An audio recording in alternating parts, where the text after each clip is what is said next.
I'm Dan Gookin, author of these books on Word, and here's today's Word tip. The clipboard? How dull. Well, not necessarily. The clipboard in Word stems from an ancient feature long buried in Microsoft Office, something called collect and paste. I love paste. Not that kind of paste. On the Home tab, click the dialog box launcher in the clipboard group here. This pane is the visible clipboard. It shows items copied not only from Word, but from other Office applications as well. Another nifty feature, specifically for the current version of Word, is the clipboard notification icon found on the taskbar, Come Hither. Clicking it merely displays the clipboard pane, so don't let it freak you out. The clipboard pane shows you items recently cut or copied. So let me copy a few items here. This, that, the other.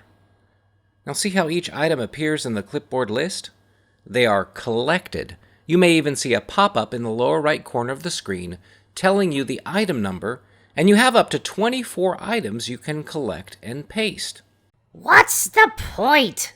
To paste an item, position the toothpick cursor, and then you can choose an item from the pane to get pasted in. This, that, the other. Items stay in the clipboard pane until they're bumped out. You can also delete an item by accessing its menu here, and then choose Delete to remove it.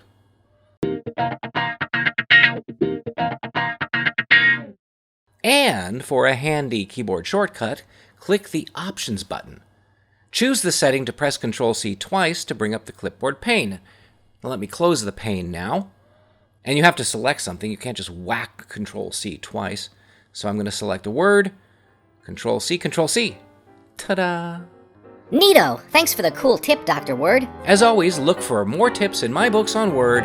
Buy them all.